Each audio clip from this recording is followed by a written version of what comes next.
আজকের দৈনিক আমার দেশ পত্রিকা প্রধান শিরোনাম, ইরান যুদ্ধের সমাপ্তি। এই শিরোনামটি আজকের অধিকাংশ পত্রিকায় দেখা যাচ্ছে। এর মধ্যে আমার দেশ পত্রিকা গুরুত্ব দিয়ে ছেপেছে। এখানে আপনারা দেখতে পারেন, এই যে আমি যদি আপনাদেরকে আরো বোল্ড করে দেখাই, এই যে দেখেন, ইরান যুদ্ধের সমাপ্তি ঘোষণা যুক্তরাষ্ট্রের।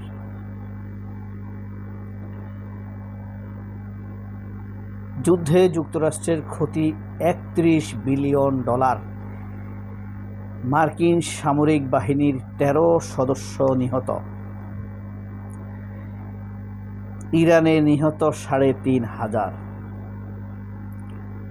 সংঘাত বন্ধে সমঝোতা চূড়ান্ত পর্যায়ে দুই দেশ, বলছে পাকিস্তান।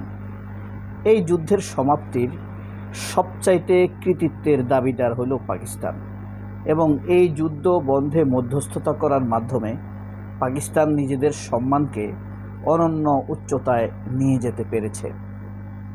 পাকিস্তানের কূটনীতি বিশ্ব স্বীকৃত আগে থেকেই, কিন্তু এই যুদ্ধে মধ্যস্থতার মাধ্যমে তা আবারও বিশ্ব স্বীকৃতি পেল বলে আমি ব্যক্তিগতভাবে মনে করি। নিশ্চয়ই আপনারা এই কথার সাথে একমত হবেন সবাই। এর মধ্যে যদি আপনাদেরকে আজকের দৈনিক প্রথম আলোর প্রধান শিরোনামটা দেখাই, এই যে দেখেন, প্রথম আলোর প্রধান শিরোনাম, মিলিয়ে মিশে চাঁদাবাজি মিরপুরে। এখানে ডিএমপি কমিশনার বলছেন, চাঁদাবাজির করলে কাউকে ছাড় দেওয়া হবে না। পুলিশ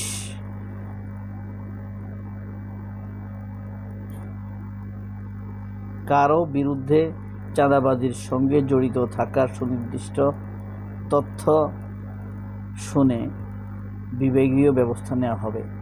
আরেকটি ব্যাপার হলো, এই যে দেখেন, দলের নেতা ও সন্ত্রাসীরা চাঁদা তোলে, পুলিশের কিছু কর্মকর্তাও ভাগ পান বলে ডিএমপির তালিকায় এসেছে। এরপরে আছে, একটি খালের স্মৃতি আজকের বড় প্রশ্ন। আরেকটি এখানে মমতাকে নিয়ে একটা খবর আছে, সেটি হলো, ইস্তফায় নারাজ মমতার সরকার গড়তে তোড়জোড় বিজেপির। মমতা পদত্যাগ করতে রাজি নয়। আমরা আমার দেশে ফিরে যাই আবার। আমার দেশের প্রধান শিরোনাম তো আমরা দেখলাম। আরেকটি মজার খবর আছে আমার দেশ পত্রিকায়, এই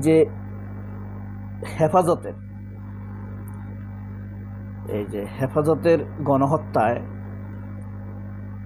দেখেন, মানবতা বিরোধী অপরাধে শাপলা গণহত্যার মামলায় রাজ সাক্ষী হতে চান সাবেক ডিআইজি জলিল।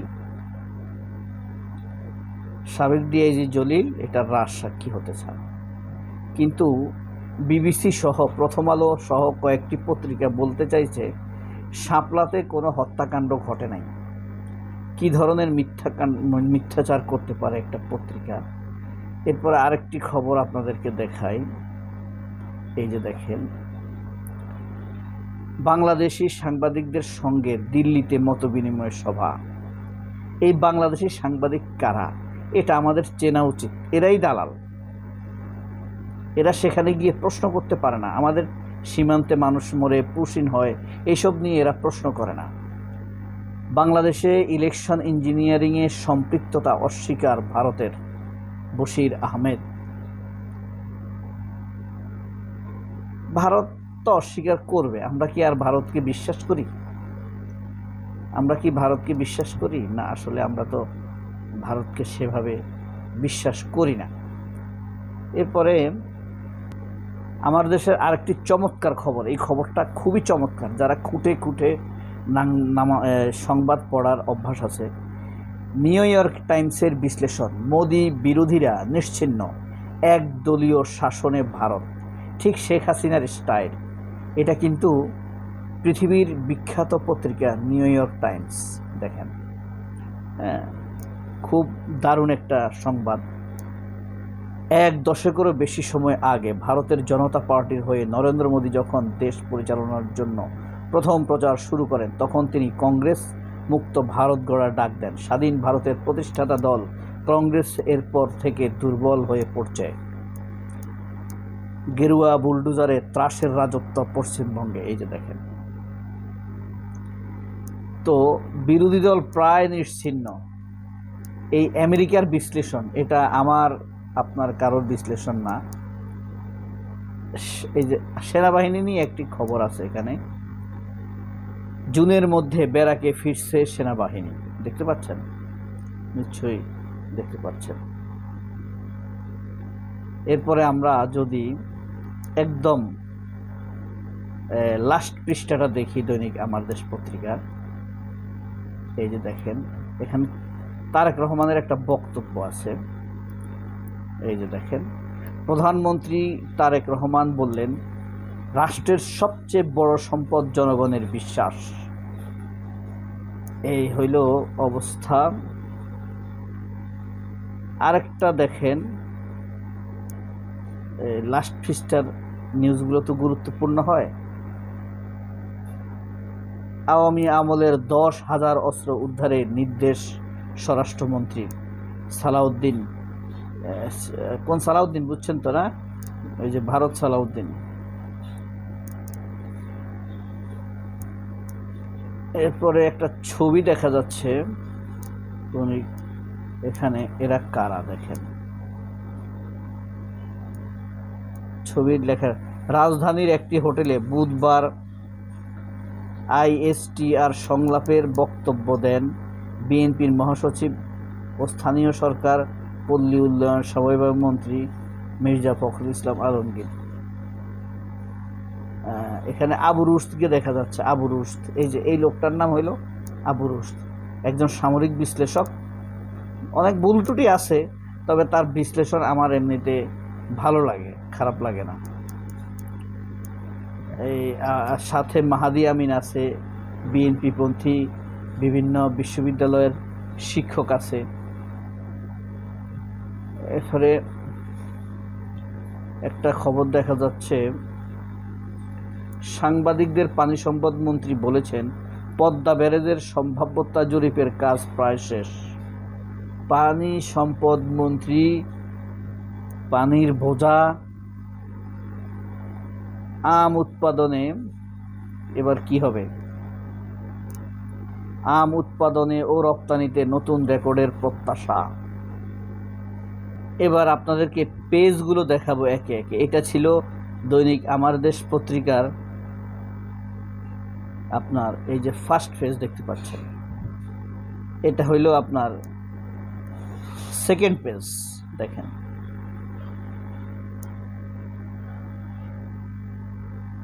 এটা হইল থার্ড পেজ।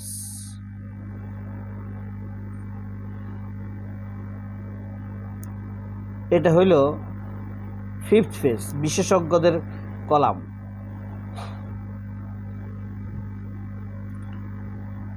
এটা হইল 6 নম্বর পৃষ্ঠা। এটা 7 নম্বর পৃষ্ঠা। এটা হইল 8 নম্বর পৃষ্ঠা ফিচার। 9 নম্বর পৃষ্ঠা।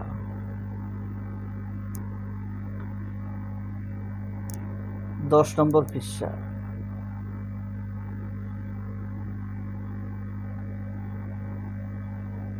11 নম্বর পৃষ্ঠা। 12 নম্বর পৃষ্ঠা। 13 নম্বর পৃষ্ঠা। 14 নম্বর পৃষ্ঠা। 15 নম্বর পৃষ্ঠা। নুরুল হক নুরু কি বলতে চাইছে? সরকার নতুন শ্রমবাজারের দিকে দৃষ্টি দিচ্ছে। বালাকোট ছিল মুসলমানদের গৌরব, ফিরিয়ে আনার সংগ্রাম। জামায়াতের আলোচনা সভায় এটিএম মাসুম। এটা হলো 16 নম্বর পৃষ্ঠা।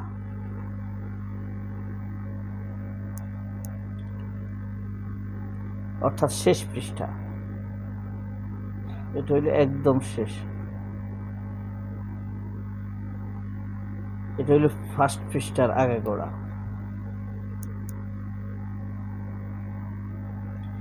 জুনের মধ্যে ব্যারাকে ফিরে যাবে সেনাবাহিনী।